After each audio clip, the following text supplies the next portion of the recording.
waxtu Eyeafrica TV di am ci àjjuma bu jot ci Africa ñu fi dalal ay ndaanaan nit ñi leen koy waxee di fi am ay gan di waxtaan ak ñoom ci tolluwaay réew mi te itam beneen nomba ci waxtu Eyeafrica TV ñu fas yéene fee dalal koo xam ne miin ngeen ko ci kër gi waaye itam tekki tekkaaral maanaam yàgg na noppi ci luy xew ci wàllu politique ci réew mi dinañ ci waxtaan tey lu yaatu yaatu waxtu Eyeafrica TV nag ci juróom-ñetti waxtu lay am ci àjjuma bu jot waaye léeg-léeg man sekunda buy am dañ koy wàcce daf ko mu gën a teel su ko defee nit ñi mën a seetaan Docteur Africa TV doog a continuer seetaan man sekunda noonu lay rek daal di demee tey suñu gan ci Docteur Africa TV mooy Mamadi Kurang wala Alaaji Mamadi Kurang ñu bëri xam nañ ko ràññe nañ ko taxawaayam ci réew mi ci wàllu politique waaye itam nag jàngalit ndaw ñu bëri ci wàllu koom itam xelam màcc ci loolu moo tax nañ waxtaan yu bari waaye tey jilee waxtaan bi dañ bëgg a focus ci li nga xam ne mooy politique ndax gis ngeen jamono jilee mbirum politique moo fees dell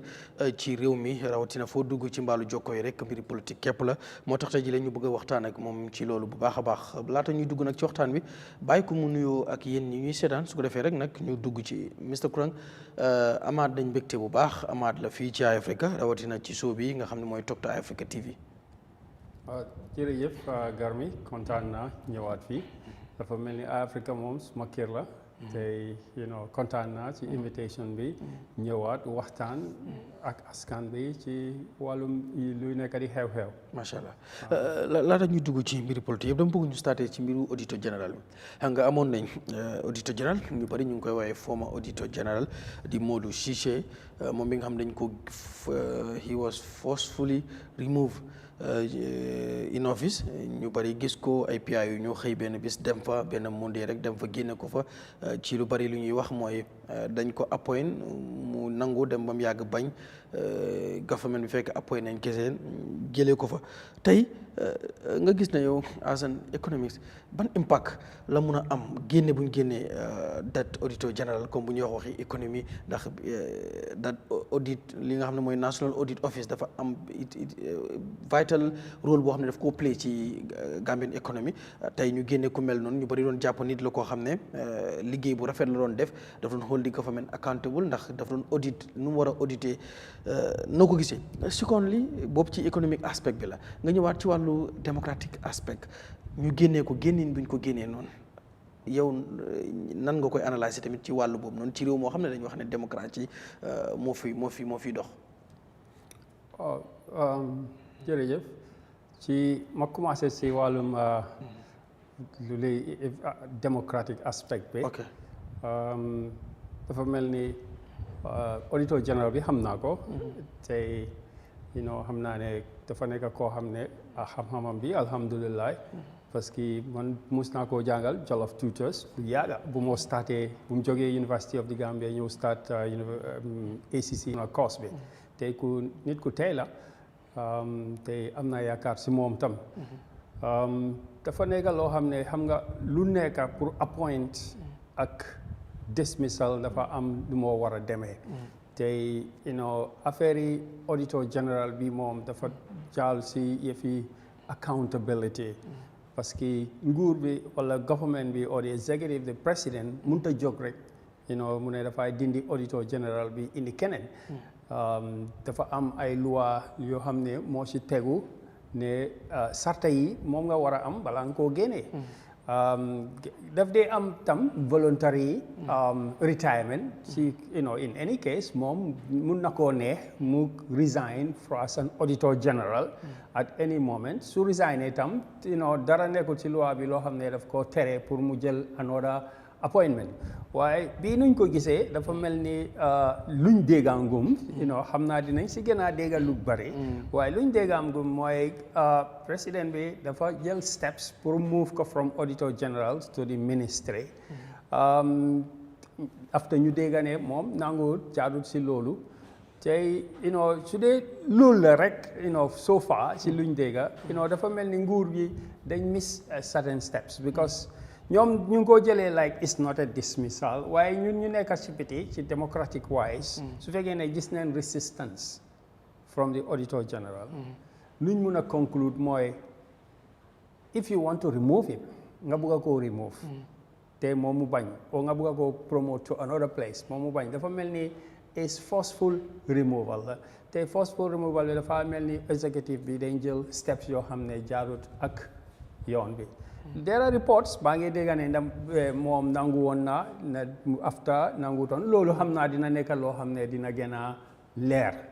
waaye democratic and legal rules about removal of certain sensitive positions like Auditor General, Chief Justice is not just for the sake of democracy. Nekkut ne democracy bi rek moo tax ñu see bàyyi suñ xel.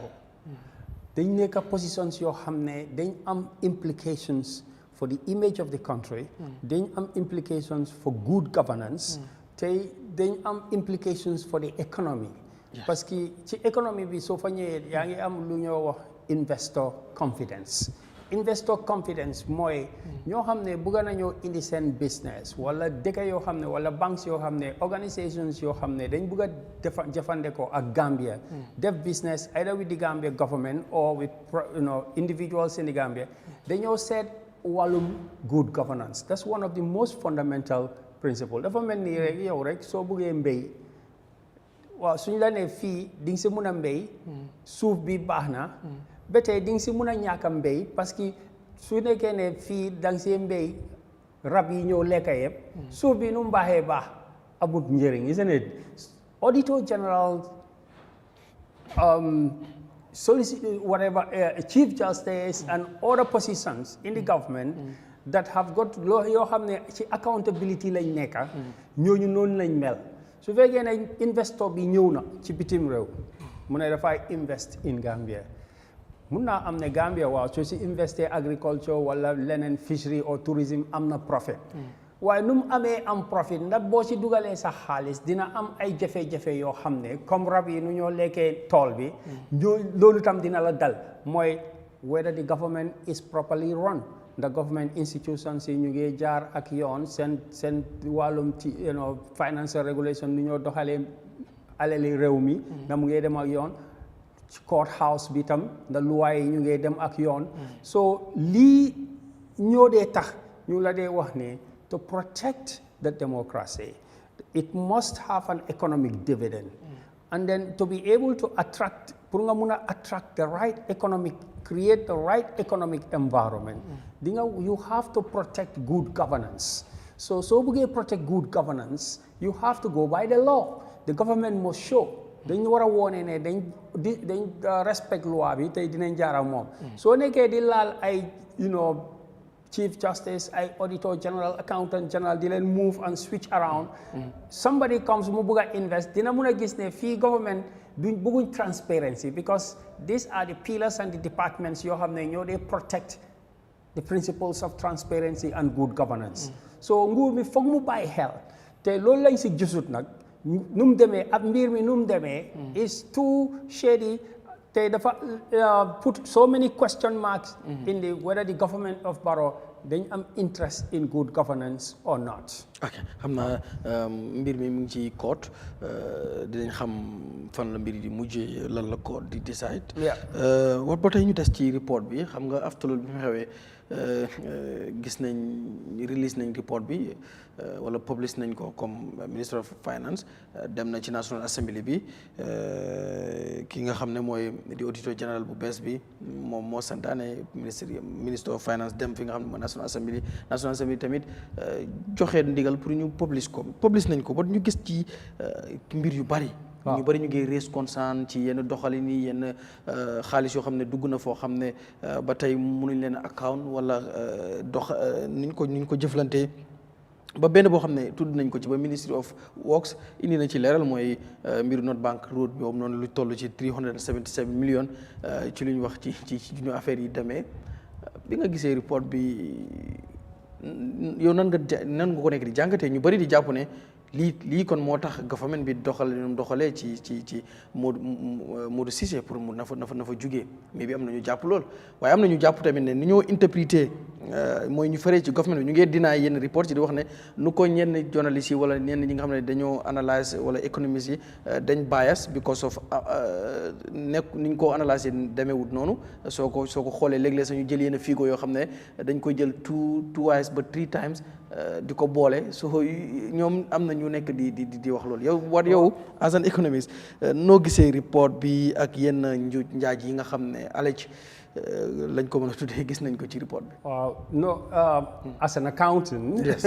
boobu is soo gisee man I did not comment on the auditor general reports yet. parce que su ma nekkee accountant may war a comment on an accounting report dafa war a nekk loo xam ne dama read the whole of the report. te jotuma def loolu. for now you know I'm trying to do that to read the report parce que xam nga you know gis naa so much sensationalization.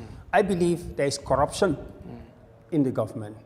And I believe that the government needs to take more steps. They must do more to challenge corruption, right? Number one, we're talking about the anti-corruption, right, agency. Bo hamne, you know, is part the faneka law hamne.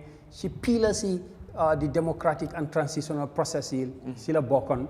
Ne den wara am anti-corruption agency. The government is not doing anything about it. That shows you that the government is not doing enough to challenge corruption. The Auditor General reports, there are a lot of signals, there are a lot of alarms, right? But taking figures and just quoting them, for me as an accountant, the way you're going to take a journalist, you want to take figures from an audit and just throw them in the air. You also understand logo because most audit reports, right, then they are accumulated figures. Accumulated figures mooy suñ la joxee benn figure ñu ne la this amount of money is missing in this place, right? Da nga war a xam the period bi ban period la, whether it's 3 years, 4 years or 5 years, and lan moo ko cost. So you have to read the audit report bi number kese minute dara. You have to read the reasons behind the number. Dalila yoo xam ne ñoo expliquer number bi. So ma read it noonu, I will not be carried away by the sensational reports. Hanga mota ma de wa gaay ne luma xam ci la de buga gëna wax.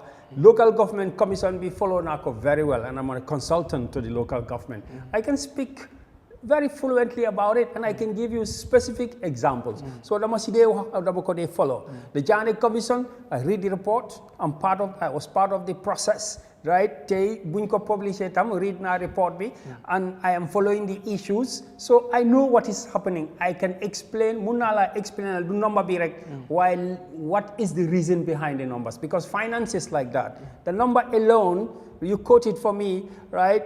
I'm not your hamnet, it's just hyping, but I need to know the explanation and the details behind the number. What as you have accounts, and they give you any audit report, every number that they have notes to the account. More they explain. I believe that there is corruption, right? But numbers you guide in the court, I don't want to be carried by those numbers until and unless, right, Mamuna am chance to go through the report proper. Okay. Yeah. All right. Lan mooy sa gis-gis ci ñu auditor général bi mooy ki fa nekk currently Mr. Sow. nan nga gisee xam nga ko anywhere wala read nga profile am ñu bari jàpp nañ ne tamit moo nekkoon internal audit foofu lañ ko jëlee indi ko National Audit Office ñu bari itam ñu am ci moom yaakaar waaye am na ñoo xam ne ñu ngi am bot bi mooy est-ce que du Barrow daf ko fa indi lu kële nanguwutoon moom mu nangu ko. bari gis nañ ni tamit ci kiyam ci lañ under his leadership ci lañ publié ñetti report yooyu noonu yëpp mooy 2021 2022 but 2023 audit report. Yes. Yeah. So he's a professional. I'm a professional. We are all chartered accountant. How mako personally, gis naa ko when he was doing the presentation in the local government commission, dafa ñëwoon def benn presentation about auditing, and I was very impressed professionally. Gis naa ne nit la koo xam ne he is aware. Motsise is also from internal audit. They are both from there. ñoom ñëpp si lañ fa lañ jege woon balaa ñoo ñëw fii. So I have no doubt with their professional competence. Ni ma ko gisee from a distance, I know. Whether his personal integrity, I don't have evidence. as a co-professional, munuma talk right without evidence, my co-accused without concrete evidence. From far away, he looks very competent. Why? What I want to say is the audit department, as an auditor, as an accountant, the audit department is not about CISE, it's not about SAU. It's far much bigger than that. So you say audit department, Ninko structure, I understand how audit works. So I'm an audit, so what a audit GPA, Gambia Ports Authority. There is a team that goes there. Team Bobu, Auditor General be do for them. There will be an audit senior. And an audit senior will also go with his audit team. These are all skillful people. You them to collect all the facts from GPA. The Auditor General may never even be present there. Do for them, sir. Most likely, he will not even have gone there. Maybe for one meeting or two, but he wouldn't know the details. So details be a professional nyoko in the internal audit office. They will do the work, they will summarize it, they will analyze it, and they will write their audit opinion, or the senior will write. When it comes to internal audit, the Auditor General's office, maybe there is another Deputy Auditor General also who will go through. If he has any reservations based on the evidence collected, then they in the work schedule be, right, and all the proofs you have. If he disagrees with it, then discuss. And then maybe from then on, when it is finalized by a senior auditor, let's say the deputy, it goes to the Auditor General. And then the Auditor General will maybe read through and then sign it. So it does not mean that Auditor General be model them to the field, collect information about Ports Authority or GRA and so on and bring it. It doesn't necessarily happen. So this is an institution. Bohamne is bigger than one person, right? As a representative head, the government cannot just come and start plucking people, right? Government munuño rek jene ki defal ki bobu is interference. That's not proper. But the work is bigger. So the Auditor General mom kena munta jël audit report bi mu binda fa lo xamne amut. It's very difficult to do that. Te munta dugal lo xamne tam amut. Munta gene lo xamne tam mu fa. Why I say that? Su defé lolu, all the people that nekune kena nit mo neka under him up to the client. It's a whole connection of people with different responsibility, different chains pala mo agasimo. So if the Auditor General, you forget is everything and he himself want to interfere with it, you will hear about that, dinko dega, because he has to, the forward trample on so many people bala mo muna def lolu. So the Auditor General, in a proper audit organizational setting, could more control everything. He is the head, he represents the integrity, he represents the voice, he is the only one who will speak, but he don't. So the guy is so far move this one and take this one out and put this one there, the organization will be intact. Obviously, the head is very important. Why could the head be more amazing? So I'm not worried about, who is there, who is not. I'm worried actually how the president or the cabinet interferes, because interference is outside the law, outside the rules, right? But who runs it, right, is not as important as the organization itself. That's why they do capacity building. There are a lot of qualified people there. I'm not for so many students. They are very good, they are very competent. They, the auditor is interfering with their work. Yen journalists, what yeah. Yeah. All right. Ci mbiru xeyna local government commission bob am nga jeexna comme public hearing bi jeexna amna ñaari at ci ñuy investiguer public hearing di am yu ci bari di am lu déglu nañ lu ëpp 200 witnesses yoo xam ne ñëw nañ testify before the local government commission waaye xam nga set up bi biñ ko doon set up amoon nañ ci programme sax biñ waxee ne dañ koo set up rek amoon nañ ci special programme ñu bari wax political witch hunt dafa am ku ñëw because the timing is bad yooyu noonu yëpp ñu ko ci wax but bi mu starté gis nga Gambian si reaction bi nga xam ne am nañ ko ci mooy dañ ko mujjee welcome because ñu ngi ciy gis révélation yu bari serious révélation ci almost nañ wax ci local council yu bari ba dafa am ñaar yu ci gën a jàpp nit ñi bokk na ci testimony bu Lord Mayor bu BCC muy Rohey Malick Lowe yu bari yoo xam ne sometimes muy accept yenn yu bari yoo xam ne ay tappale la wala yoo xam ne demee wutu demee noonu but ñu gis bu Sirifo Sonko bi muy former chairman of Brikama Area Council bi ñu gisee taalib nag mu mel ni that was the first day commission bi am because of the public interest journalist sax interest bi nga xam ne wane nañ ko ci ba am na sax ñenn ñoo xam ne ñu ngi ko doon ñaawlu ne bias daf ci am ak yu mel noonu but yow nan nga jàngatee liggéeyu commission boo ko doon tënk rek mais bi pareeguñ xam naa ñu ngi work on their reports after recommendation yi ak yu mel noonu Gambien si dinañ xool whether those recommendations will be implemented or not because ñu bëri tamit doubt nañ loolu moo tax ñu ne too many commissions but zero implementation.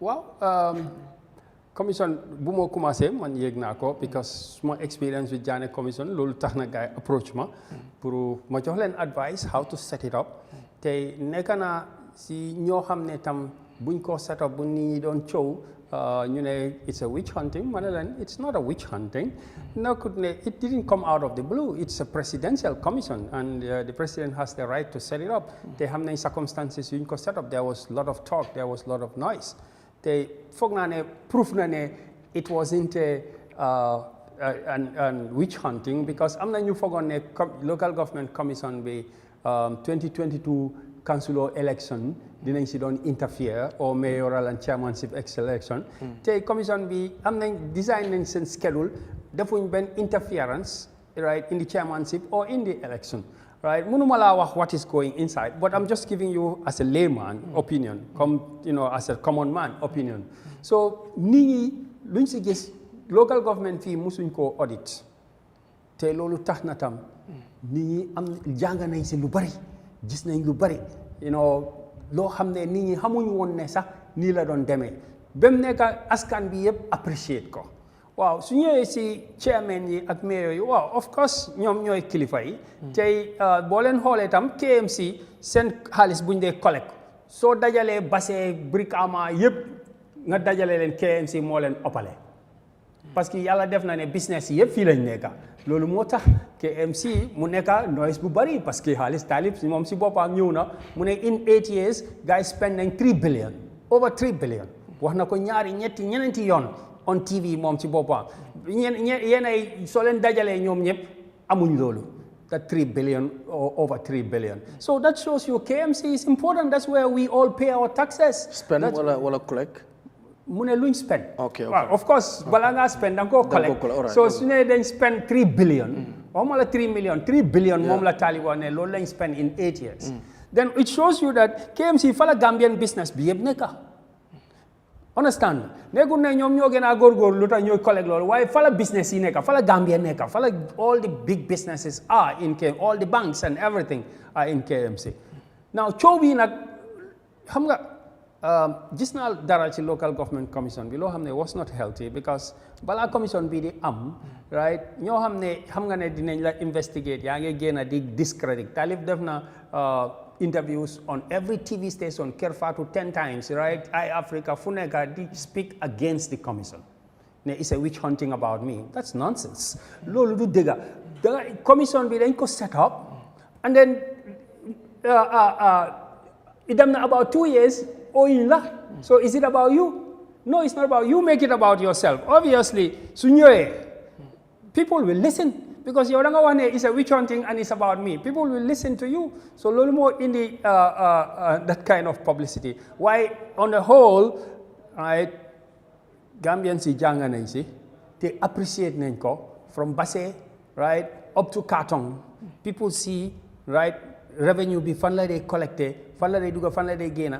ñu bari ñoo xam ne suma maas yi wala yow sa maas yi journaliste yi li ngeen si jànga ëllëg di ngeen mun a laajte commissioners yi ak councilors yi si debate yu fa am who is responsible what should be allowed what should not be allowed ëllëg keneen dina nekk councilor dina bàyyi xel ne wala keneen dina nekk chairman wala mayor dina bàyyi xel ne lii waxoon nañ déggoon naa ne lii waruta am lii is not proper ordinary people can put that to task loolu is one benefit nekkut ne soo amee commission the only benefit is nga téye nit ñi yóbbu leen court prosecute them take them to jail no that's not the only benefit of a commission benefit of a commission is mass education of the people moo tax ñu dee indi TV pour nit ñi understand affaire si fu mu toll te loolu amut benn value obviously balaa ñoo mun a wax ne it has succeeded président bi ak cabinet bi dañ war a génna ñu wone ne the recommendations are taken into consideration. The recommendation, Mom, is the responsibility of the commissioners, and I know they are working on it right now. All right. ñu dugg ci mbiri politique CEPRAS ànd ci Gambia participer dañ defoon ay survey bi ñu defee survey bi am na yu mu wane woon ñëw jox Barrow comme bi ñu wane ne dem nañ ci élection si pool si lu mu wane mooy Barrow moo rawoon joxe nañ ndomba si ñu ne Talib toppa si Talib sañ jox ko 18% jox Darboe 12%. Barrow amoon suma juumul dama bañ a joxe ndomba ma juum but 30% something like that, but ñu ñëw ñu wax di undecided voters mooy doon 29%. bu bëri ñu jàpp ne undecided voters yi yooyu ñooy decide kii bi am that survey ak yeneen yu ñu ci wan di number of people yi nga xam ne di percentage bi nga xam ne moo wax Talib dafa war a run for president ak yu ci aju yëpp am ñenn ñu bari ñoo xam ne gis-gis bu utee lañ ci am ñi ne di timing was wrong kan moo foon that survey yooyu noonu yëpp ñu bari di ci lay boo xam naa CEPRAS yàgg nañoo def ay survey yu bari yoo xam ne ñu ci bari nuñ predict élection ci def demee noonu yow ban jàngat nga def ci survey bu CEPRAS def. Survey si moom man ànduma ci because xam naa ne survey si they are corrupted. Man statistician la, I study statistics. This survey wala survey all survey. This particular survey particularly because political atmosphere bi dafa tax ba nit ñi dugal seen loxo di wax yoo xam ne mënuñoo explain ñoom seen boppa right what is the process and the data that is used to collect this right lu tax may wax loolu because right doo mën a joxe there is no statistics that is better than the past information understand nga Barrow dafa am 400,000 plus votes the UDP get 200,000 plus votes right Mama Kandeh for 2 times he gets almost 100,000 votes for 2 elections, 2016 and 2021. Yeah. So you think they have election, think they have survey, you don't even talk about Mama Kandeh because he's sitting in his corner and he doesn't care about you. That's false. That's gaslighting. They are gaslighting people. Understand that? The Indian people must not organize one meeting on their own. One meeting on their own. I know the ground, Garmi. Man organized now 300 meetings in more than 300 communities in 2021. I know what's happening in this country. Obviously, I was not on the ballot. But I'm telling you that so individual and there are a lot of things more they decide elections. This 2021 without 2016, Sudan solo Sunday. Maybe Yahya will win. APRC may win the election, right? Without Mama Kandeh, maybe the results will be different. Compranga. So, man sumago wara analyze, obviously, you have to show people statistics that they under with analysis, right? What evidence you have that the UDP and the NPP are going to lose or gain extra 100,000 or 200,000 votes. Foco base. That you have to talk about, right? And political scene before is shifting so much. Compranga. It's shifting so much that it is very difficult for man talk to Manila, right? This is the one who is going to win the election in 2026. But they are paid. Most of these statisticians are paid. And even in the most advanced countries, so they may America, the pools of the Democrats and the pooling of the Republicans are always different. They're different all the time because the statistician pools they influence. So these people should, first of all, so if a pool, you have to see who is the man behind the pool. Understand that? That man should be investigated. It should be journalists should investigate who is he and what is his political affiliation. The raw data that they collected, the method of statistics that you use, all that they publish. So you are transparent. But when you don't publish that, the layman who read newspaper munako appreciate. Man, I will call it, gaslighting. Okay. Before we keep many CEPRAS ak Gambia participate, mun just do such work. Let's say agenda. Who are they? Who is Gambia participate? Gambia participate. Send taxaway ci walu election. No, I mean Gambia participate is just a name. Okay. But who are they? ñoom ñan lañ ñan ñoo nekk ci gannaaw organisation boobu independent body la ñu fa nekk they are apolitic. This is Gambia loolu laa wax xam nga ci su ma la laajee loolu rek nga tonku si it's going Eyeafrica can bring a pool, isn't it? You people can do a pool. You just need a small statistician like myself. I advise you, your listeners and your observers, you issue and you do. But then if I ask you who is behind Eyeafrica, you have to tell me Garmi, Kante, right, Ba, Naka, so and so. Ñom ñoo nekk behind Eyeafrica. Ma soga xamne yeah, okay, I analyze, right? In statistics buñ ko don study, they said there are lies, damn lies and statistics. Because the number doesn't mean anything. Number be meanu dara. Ananga ham kineka behind the number. Who is he? What is his motive? What is his motive? Marnyang we see. Well, he's an activist, isn't it? He supports Momfala Nega. I don't want to talk about him. Why Lumalawa? These are questions. Questions you have made like that. Yeah, what is their motivation? Because Gambia, therefore, tuti. They're just saying so many things happening in a short period of time. Political shifts and they are coming with statistics to distort people's mind. You cannot compare UDP and Talib. Talib is just 1% of UDP. But now they don't use the statistics. They don't use the party, but the candidate you say if Talib got 10%. Right, Yankuba got 10%, Rohi got 10%, Dabo got 10%, Sane got 10%, another Sane got 10%, Nyaur got 10%. Where is it? So are you talking about party or are you talking about individuals? Your categorization itself. Statistics do not know that. It's not like that. You cannot just go on the streets and interview people. Even question being a like Foko like a Ninko like a Koi like Yep, don't they a question when you are analyzing statistics. No, I'm not I studied this up to a very high level. Understand? So the Malawa politics mochi neka. They know neka di definitely because some people they are coming into politics and they are sponsoring these things to pollute people's minds. All right. UDP choose feel like Biara def ko Ousseynou Dabo ciol yu bari na but since tay yow la gëj nañ la am pour ñu mëna waxtaan ci yu melni after flag bi Talib dem amna lu ci xew ji jekku say wu rek dem apply on na later ñu VAR ko ya waxon supa bi apply do apply yegumako won cioli bari ci mom mu delu ginaaw wax ne dafa ono li nga xamne moy commitment bi mu defoon moy bu Dabo apply do apply after that mu tek ci itam resign ci position bi mu amone ci parti moy as the organizing secretary of UDP waye li ci moy li ci xew ndax mus nga expect Talib génn UDP comme nu mu amee nii comme bu doon analyse politique like daf nga ci léegi yaa ngi ci bëgg yàgg tamit.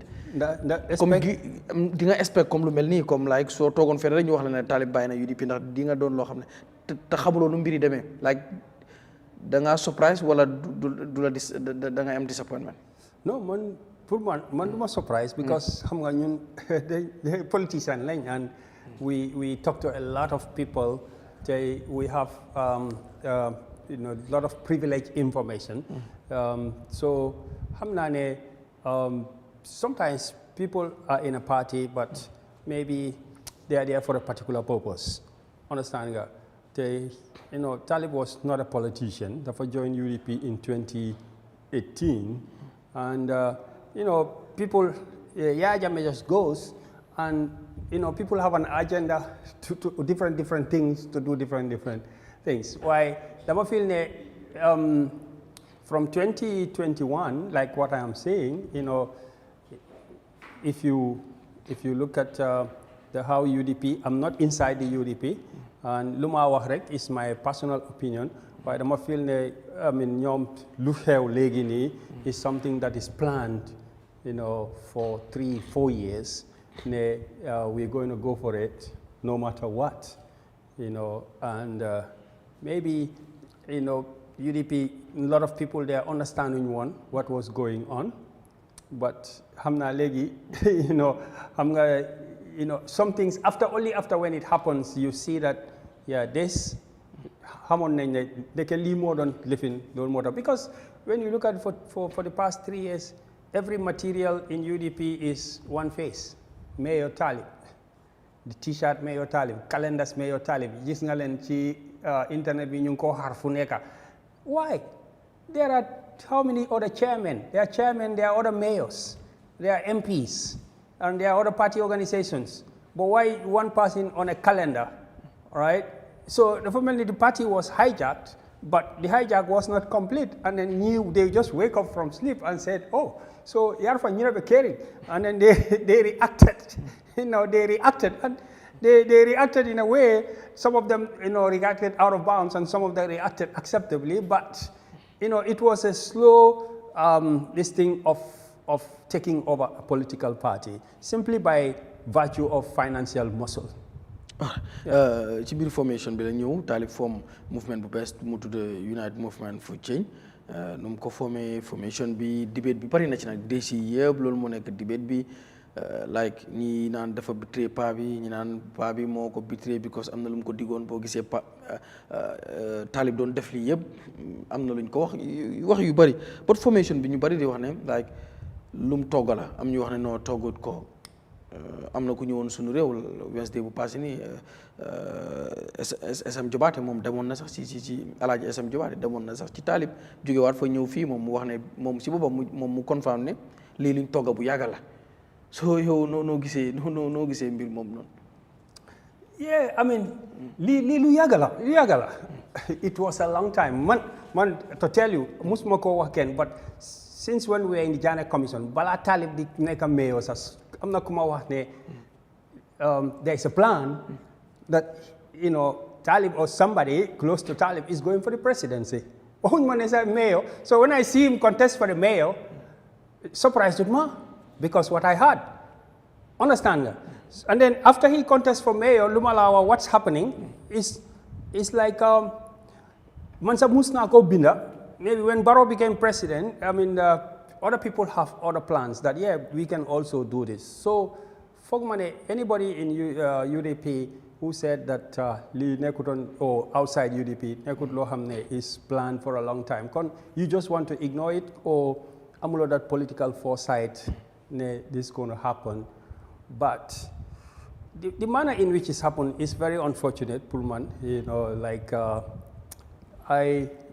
Nekuma an insider. I'm not an insider in UDP. Why? I feel that UDP they sacrifice a lot for Team Talib because kunyo in a party you have never done anything, and basically they built him. It's not like me coming from Torpedo IS. They didn't build my political career. I built my thing and then I came there. In this case, he never even do one meeting on his own. Balamo joined UDP. You also have any journalist work, and then you come here as an intern in Eyeafrica. We'll say Eyeafrica bill you. Until where you are now, you are an international journalist. We'll say Eyeafrica bill Garmi. But you came with your experience. We'll say, yes, Eyeafrica contributed, but they didn't bill you. I think UDP built Talib. Those who are saying that, it's not even about Nyoko win loss. Nyoko build. They didn't build him. They created him. The UDP created Talib. Okay. Yeah, so when they created him, obviously, that's all. They created him.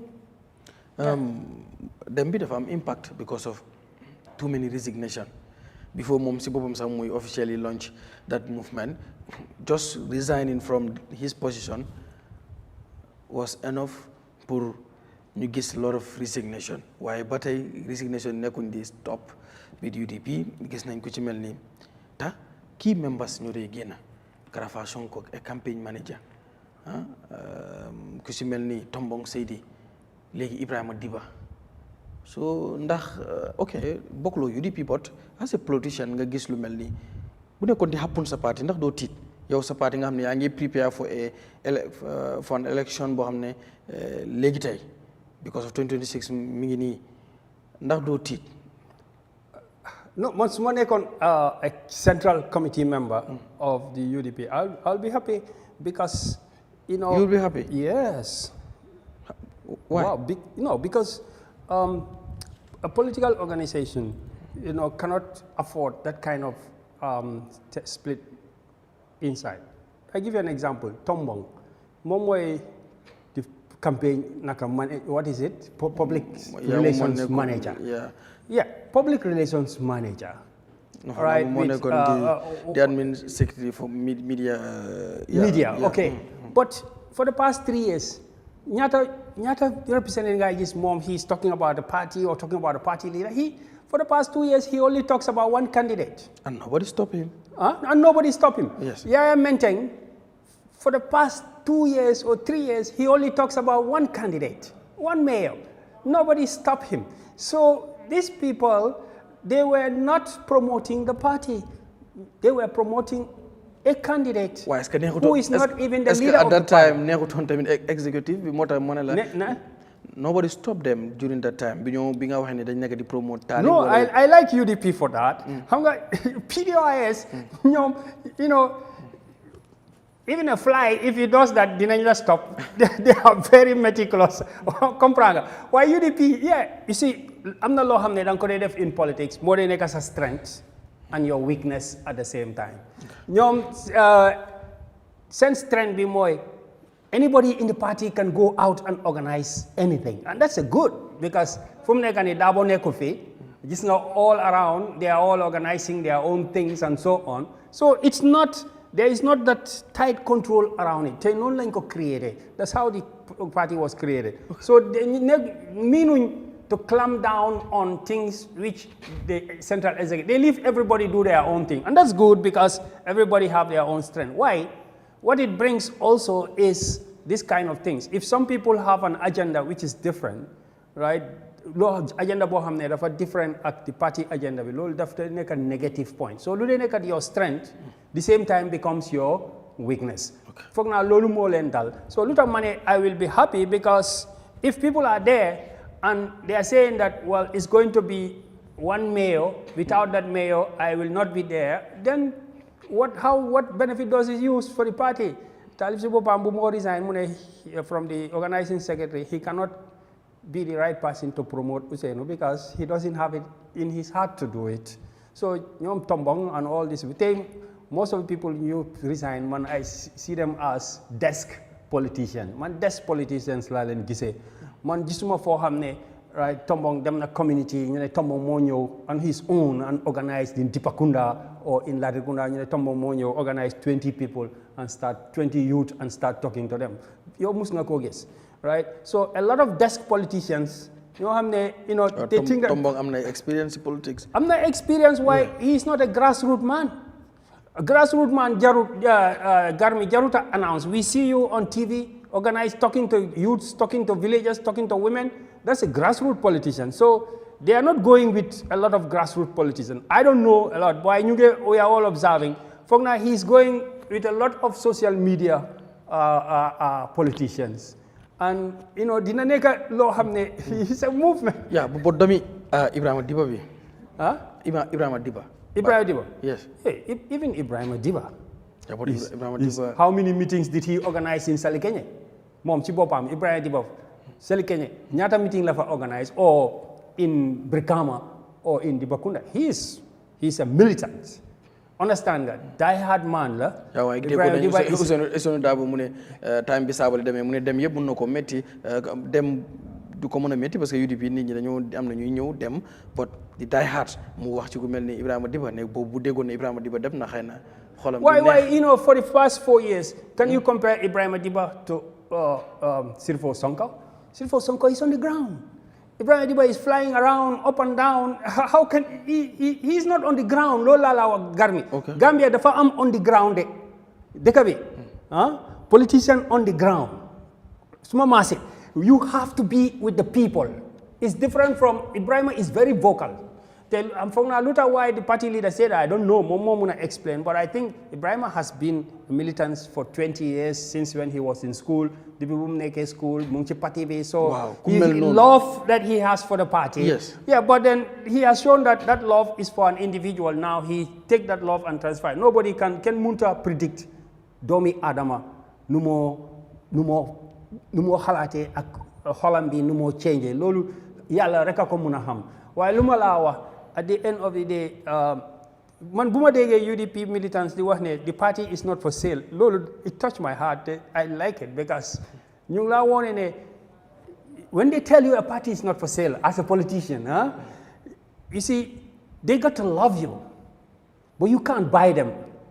Te loolu mean mooy the man who is the grassroots will always have a step over the guy who is, has all the qualities. I'm not all the qualities, but naked on the ground. You have to be on the ground. So I'm telling you, Mod Sabally was a grassroots politician. A lawyer has, of course, Mod Sabally buy as a politician, do they accept defeat? Honest compranga. Subaye dangane, even today, if the whole executive resigned, lawyer Dinalawane, the chief of Nyani, did not resign. So as a politician, you always have something to say. Okay. But Mod Sabally is an on-the-ground politician. Compranga. He is always in the bush. He is always with the youths. So he is an on-the-ground politician. But a lot of the other guys, they are only important on the media. Gambia, lol do fit doh. The media, the social media, and then doing interviews, come to my definitely. No, if you don't get your hands dirty in this country, you're not going to get votes. Do am karta. Karti keso. Nimbango kang. Ni left the karti keso, you have to go on the ground. Ni manta on the ground, you took karti soda. So a lot of these people you are talking about, Tombong, Kemo, Yahya Menteng, Ibrahim Diba. Ibrahim Diba, Kemo dafa man bakawla dega, Kemo bakawla dega. I know what I'm telling you. I'm not ñu nekk Bakaw ñoko gëna the MP of Bakaw moko gëna nekk on the grassroots. Understand nga? There are politicians ñoo xamne dañ fogg ne meetings yi da nga wara dem 5-star restaurant and so on, have a meal there, moy nekk nga ñew speak. No, Garmi, I'm telling you, dega bi amanke o ñama de. Fi Gambia fi karta da nga duga ci koñ yi, ci neeg yi, ci ruxay nga mëna gëné karta. Lolu moy gëné karta fi. All right. How will you rate Barrow, Talib, Darboe in 2026? 2026 is about 3 options. It's 3. Okay. 2026 is NPP. Whether it's Barrow or not, I'm saying NPP because it's the ruling party. UDP. And maybe a third force. Or because I said that before and I'm still sticking to it. A third force. Third force B is not an individual. Obviously, don't want to discount Mama Kande, 80,000 votes, 70,000 votes. You cannot throw him out. He may be part of the third force, or he may be joining one of these people, right? Some people may be part of the, but obviously each one of them, kuneka si ñom, right? Dafa am lu ci nekk. NPP ñom ñoy ruling government. They have to avoid big mistakes. They have to avoid solo standing type of mistakes. Suñ ko mëne avoid, they have to avoid, right? Barrow from the hall. What is he going to? Jammeh Commission already, I'm not discrepancy. So people are watching, right? Whether he's going to implement local government, whether he's going to implement the National Select Committee, right? If Barrow don't implement those are the big situations, and then how he deals with corruption. Already his 400,000 votes, Chiman, is decreasing. The UDP, they have to pay attention. Right, strategy, organizing, and propaganda. Each one of these their 200,000 plus is guaranteed. But how are they going to get an extra 100 or extra 200? Is that still guaranteed? UDP, yeah. They are 200,000. Yes. It's guaranteed. Many resignations. Resignation. No, you see, resignation. Yeah. No, I know that. Mr. Kurang, yeah. So you are well known in the country now. So they may a few thousand votes, 2,000 or 3,000 votes. Understand? People just see you and they like you. But Mota Manila, you have, when resignations happen, Danglen Wara Hall Buba. Okay. We have to look at them Buba. Dabo fogne Fore Madi, who resigned from NPP, is carrying more votes. Yeah, Keba Madi. Is carrying more people when you look at his gatherings and so on. Because Keba Madi carrying more people than who? Than the UFC, how much? UMC. Nagala to that, sir. Movement. Yeah. United Movement for change. Well, for confusion, la ko why? That movement bohamne is the fastest growing movement. Online. Chilan. Fastest the number of people who registered. Can I tell a story? Small cousin.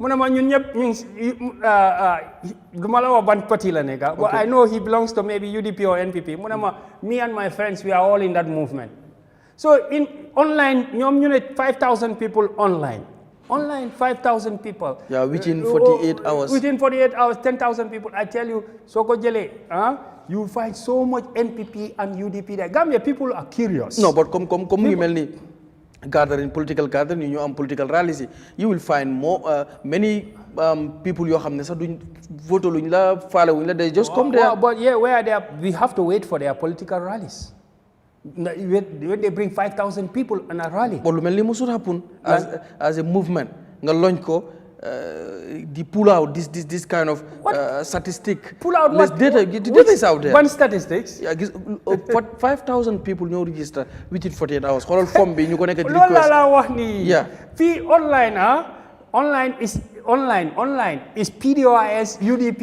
and NPP. ñoo nekk online. Te PDOIS well educated core of about 3,000 5,000 people online. ñoo xam ne they are PDOIS. Every platform they are there. Malakawa. Funeka, they are curious, they are there. PDIS, the UDP, maybe about 20,000-30,000, for example, online. Every platform they are there. NPP, about 10,000-15,000. Every platform they are there. Gambia nila de demede. Lola la wahal. But the undecided Mota Manila, right? Man, we had a Youth for Change movement in 2021.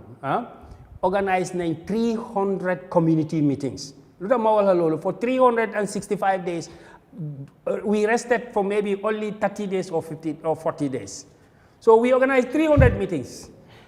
If you want to be a movement, you have to go. Let me tell you, man, when I run a movement, Youth for Change, every community in this country, man, there is no community in Gambia there is nowhere being mawahne. Gambia Sarala is NPP stronghold. You go there, you find Mamadi. Because I have ex-students there. Right? You go to Sali Kenya, you tell me this is UDP stronghold. You go there, you find Mamadi. When I went to Bakau, one day, my first time to go into Bakau with an entourage, we entered straight inside the town center of Bakau. Bena jigen munama, I thought, jam mobuka dun opposition mobuka dun jawo nyamade. Ita dun taja nyadi lo for more people are listening to you. Me, I stayed in this country for 25 years. Every community I go, I find a student. On Komprangam. So if you are a movement, you want to test your popularity, danga wara dem to UDP strongholds and hold meeting there. Yeah, you have to go to NPP strongholds and hold meeting there. The movement is just temporary because they will turn into a political party. Every movement in politics is to turn into something political. But you have to watch. Okay. The day the movement started holding rallies in NPP, UDP, and GDC strongholds, comprangama, you must do rallies in the strongholds. Then we watch you. Lolo moy politics. Man, I'm talking to you as a man on the ground. Okay. I organize my own meetings. Dama wara contest for an MP like Yahya Sanyang, and then you have people like Nyaur come and organize everything for me. Then I come and speak. No. I go to the community, I mobilize for 5 days, 6 days, then I hold a rally. Compranga, you have to go to the strongholds of the parties and hold meetings. That's how you test your movement. Test a movement. Why don't you internet be online? You are testing a movement by the number of. No, go to Sukuta, go to Gunjur. I hold 5-7 meetings in Gunjur. Go to Burfoot. Kompranga, go to Ngen Sanjal, right? Go to Gambisara and hold meetings there. Go to Brikama Bar, no hold meetings there. You are alone under no party banner. Boy, Garmi, Lolo, easy she Gambia la Malakoa. It's not easy. Don't worry, Deger Bopa as a movement. Why you just bring laptops? Gambia do laptop country. They are just starting. Yeah, that's what I'm telling you. Okay. That's why they are just starting, right? You cannot say anything about them because their words are, we went online, we registered 5,000 votes online. Still now in this country, hamga luta amuñ paper ballot. Huh? Because most people feel that paper ballot so in the file complicate. Ngaimawa internet forms, voting on the internet, or registering people on the internet. You know how many boys are on Italy sitting there, they have nothing to do, just to browse. 20,000 boys. Every platform they are there. Compranga. So people, Kima Wahni, my cousin telling me I registered for that movement, he's in America. Okay. You got me? Okay. Gambia no, it's not an internet country. Everybody has internet nak. Why feel lañ la wax ne tol ma je follow mbe carte fay la ñari naka lañ ko sané carte gisanguñ ko. So this country deka bu neka dafa am bantaba. You have to go to the bantabas. All right. So when I see them in the bantabas, I see the reaction of the people, right? As a politician, as a grassroots politician, sila la muna wax ne, yeah, that movement. What I see Keba Madi. I see him in the ghettos. Understand that? Yeah, I will listen to him. Right. And I see other youth movements coming up. I've been through this, Garmi. Okay. Right? Mobilize for 20 years. I mobilize for students, bring them. I'm a mobilizer. All right. Yeah. The formation of new political parties, movements, yu bari lan la lay jox lan nga nooy gisee kon 2026 gis nañ fi léegi movement yi tàmbali naa juddu political parties yi tamit tàmbali naa ñëw 2026 jotagut but lii yëpp mu nekk di happen lan la nooy gisee 2026 politically. Yeah. 2026 moom is about na Barrow dafa war a am third term or warut a am third term.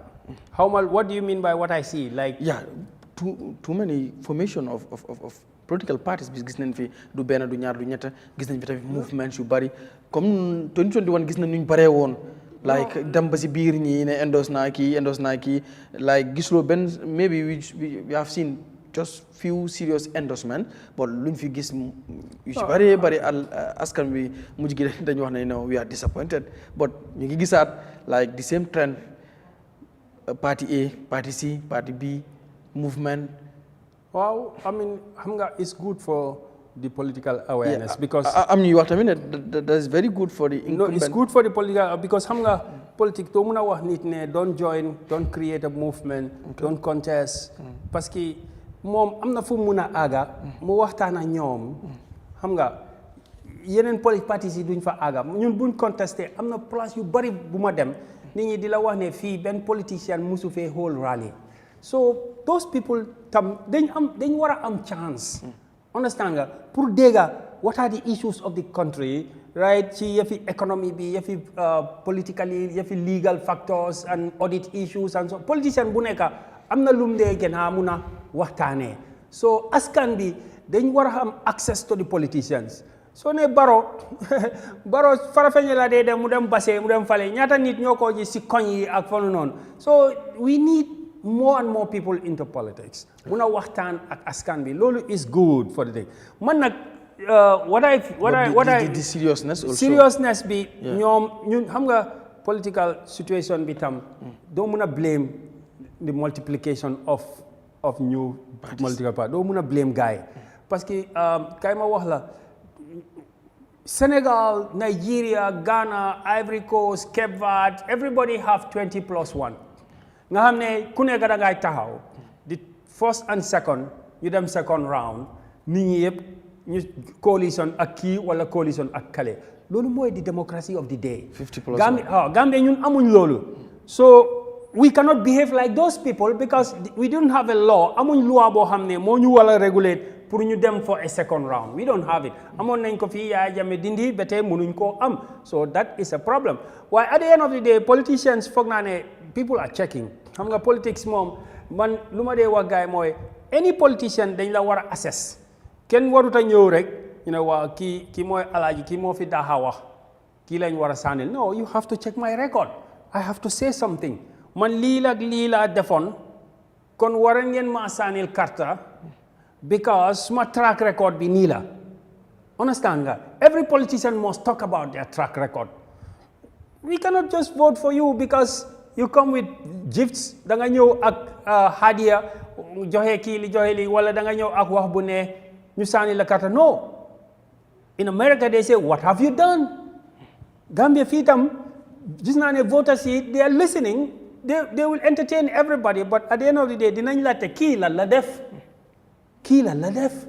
comprendre nga so loolu mooy nag mujjee but in an ideal situation bëgg naa ñu am 50 plus one day in this country so that at the end of the day di nga mun a am before we choose a president we have 2 candidates right that people can choose waaye loolu su amutee moom I assure you there will be a lot of multiplication of party there will be coalitions nag xam naa ne because last election sax coalition am na UDP am nañ seen coalition PDOIS have their coalition UDP coalition with who UDP, there was Mari and there was Bibi Dabo, GPP, something. Yeah, the PDOIS have their coalition. Mama Kande had his But I think that was not a coalition, maybe then them endorse land.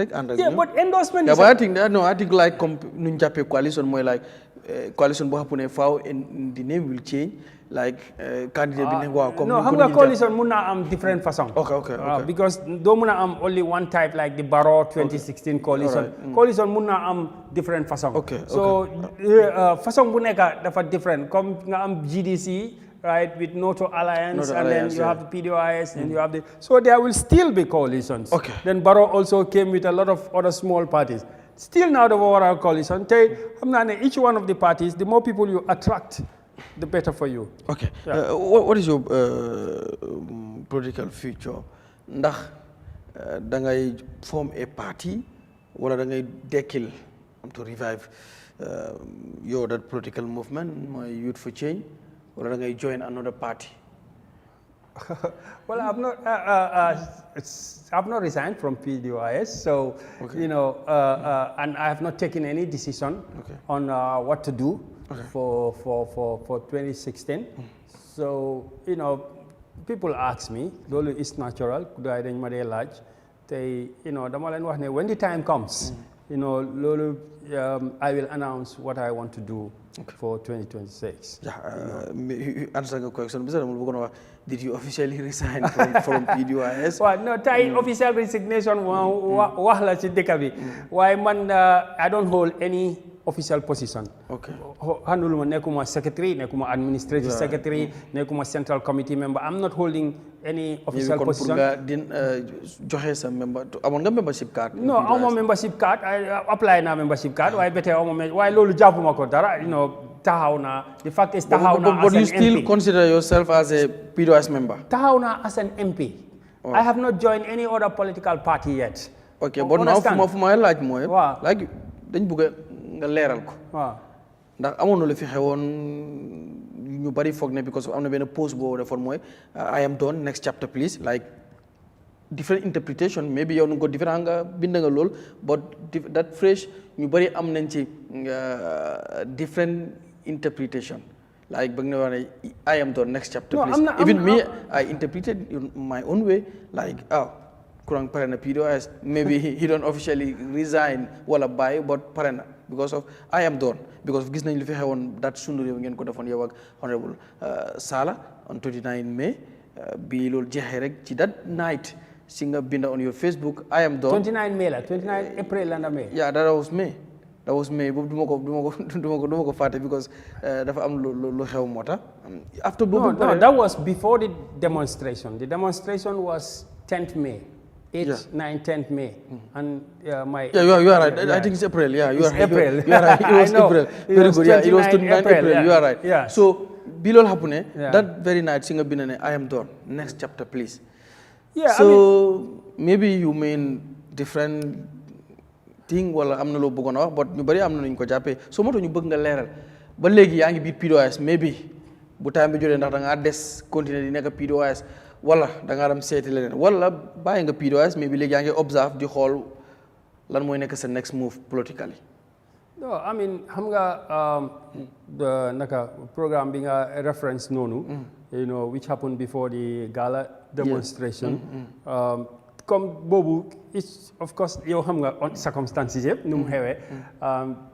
Dama waxoon ne like I will not support wax waxe or I will not fight for vote for the wax waxe and debate bi mu ñëw mu am na ñoo xam ne comme they want to keep you on that debate like you wanted to be talking about the issues loo xam ne wax nga ko TV ba pare ñu la see delloo ngay wax si tey gis naa ne loolu is not necessarily dafa am circumstances boo xam ne man ma express suma opinion man lu ma la mun a wax mooy I have not taken any political decision. Obviously, some political activities.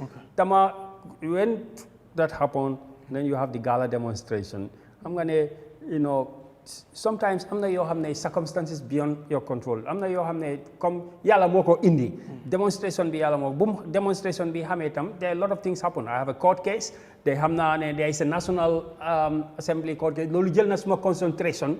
Nga xamne ma feel ne that lolu mo wara engage my time. What is happening? Pour muna hamal askan bi. Right, what is happening at the National Assembly, what is connection, what's the background stories, and so on. Pour gena spread message for the purpose of accountability. Okay. So for that, dama feel ne bobu is not a political activity. Lolu dafa neka citizenship responsibility la won ci man. Okay. Num hewe yalla moma def in that position and I have to take that responsibility. Right. So seeing me politics, I didn't take any decision. So anybody who knows me, obviously, pour endorse PDOIS, dama talk suma kër, ma endorse PDOIS without even meeting the leaders. Understand? In 2021, lolu mo xewon after people call me and then I come and meet the leadership. So su fekkee ne man jël na political decision du nekk lu nëbb. I will announce it. Yow di nga nekk one of the first people to know about it. Right. So when the decision time comes, people will know. No gisee National Assembly Special Select Committee bi comme ñu xeyarin bi nekk di demee nii ñu bari ñu ngi ñëw testify na a lot of people gis nañ ñu testify noo ko gisee so far liggéey bi. It's very good. I'm very happy with the National Select Committee parce que it's very personal to me, not just, and also a national issue which I think is historical. What I'm saying is a generational wealth question. Because I worked with the Jammeh Commission as a secretary, a central part of it. Witnesses, 50 witnesses, maybe 40 BF, and what I deal with them and so on, or something related to me. So I was central part of it. I'm a gala demonstration, publishing of the investigative report, obviously the journalist, I know him and I have worked with him, and the gala demonstration, I was part of it. So Loli, for me, it's just one thing. My dismissal from the Jammeh Commission, like if Lerna, she invested, Numa dismissal from the Jammeh Commission was wrong. Te nekune manko don top all that while because I'm dismissed or I'm angry. No, dama feel ne fi commission bi conclude nañ ko Jammeh Commission publish nañ sen report why askan bi war nañu xam more than the story that is told to them. Liñ leen wax dañ ci war xam more than that. Ma topa ko for 7 years. Gis ne mu aga fi yalla moko def, so dama ko wara follow te numa follow is depuis beginning of the commission ma testify, ma gis yenen witness yi di ñew dama feel ne bi record la in Gambian history. It's a history. Nga am attorney general, ex attorney general and other high ranking officials, naka cabinet secretaries and secretary generals to come to the National Assembly and answer questions not only from lawyers but also from parliamentarians. I'm very happy with they reveal so many things. Secondly, again, li dafa nek process bo xamne ni ñang sé lan, ni ñang sé jangal lu bari. Ne ndeke li la démé, ndeke li waruta démé ni, non la wara démé. So dama feel ne lu bari non la kon di nobu ci affaire cattle, cows, properties, companies mu ngi feñ. Te Gambia gis nañ ne ñaka nañ lu bari. Man sa amna yo xamne xawma wolen. I didn't know about them. Yeah, obviously, Dusano jël na tractor before even the auction, so I didn't know about that. So why yenen lu shares yi démé, lu assets yi nuñ ko jaayé, particularly the real estate yi, lands yi and so on, you bari understand uma ko won. Man sa nuñ ma daxé ak luta ñu daxama, man ko soga xam ne li ñu bari ñoo tok decide ne dañ ma wara daaxa ci lo xamne ne ko ci yoon tay nuñ ma replacer bo moy ñu replace ma ak secretary bo xamne loi bi dafa wax ne secretary bi dafa wara waat koku mu ñew waatut dafa melni lolu dafa am so many legal implications. So li dama feel ne dal like I'm very glad about what is happening. But it's not over yet, obviously. ba tey nit ñi war nañoo gis more key witnesses, commissioners, lead counsels, ñoom ñëpp dañu war a testify and people need to hear from them parce que Batambeeri soo ko bàyyee xel anytime bu mu ñëwee rek daf dee wax ne it's a recommendation from the commission luñ def lu tax nga def lii it's a recommendation from the commission tey the parliamentarians they are very aware multi-party committee la so we have trust in them that dinañ dig out tey lu gën a lifin si there are a lot of stakeholders watching even the international community is watching this and what will be the recommendations number one and number two recommendations bi bu génnee right what steps Barrow and his cabinet will take mooy the next most important thing with the recommendations of the National Assembly. So Lee is going to be a historical thing. I'm very proud, issue depuis when I was dismissed from the commission 2018, I didn't buy Manko Topa, them aga from ageni, the Gambia Munachi, Munse Njeriño, Munse benefit, and maybe some of the money or the assets will be recovered. So Lolusu Ame Mom, yeah, I'm very happy, right? So process B, there is still more to come. Te foog ñun ñëpp maa ngi ñaan journalist itam ñu bàyyi seen xel ci ñu make sure ne they follow the proceedings and then they report back to the public. Eyeafrica lu ñoo def liggéey bu rafet bi ngeen naa nekk di def di ko follow loolu kontaan naa si and extend nañ ko léegi for another 3 months léegi foog naa 2 months moo des so loolu tam kontaan naa si parliament bi buñ ko extend wax nañ ci lu bari te xam naa everybody is realizing that ku nekk tuuti nga ci xam waaye fu mu nekk nii ñëppaa ngee gën a xam lu bari. Thank you.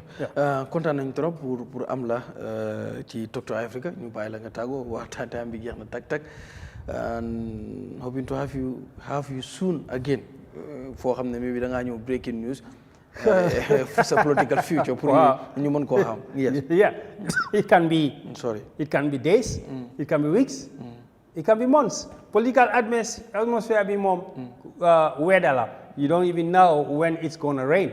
So, if I take a decision, I will come here and give another interview.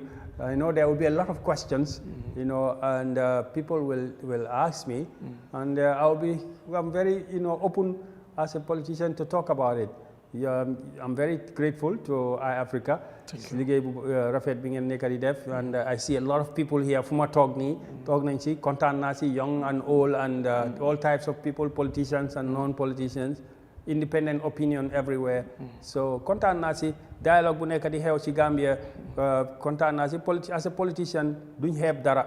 So everybody has something to say and we thank you for a good job. jërëjëf Mr. Kurang ñu ngi koy gërëm bu baax a baax mbokk yi itam ñu ngi leen di gërëm bu baax dig leen daje ci beneen àjjuma beneen Talk to Eyeafrica di gërëm tamit technicien yu ma àndal Khadija Si bu Séri Kanté di leen gërëm bu baax ci liggéey bu rafet bi yéen itam noonu laa leen di gërëmee ci nu ngeen bëggee programme bi di Talk to Africa dig leen daje àjjuma ak beneen ges mbokk yi jaa ngeen jëf.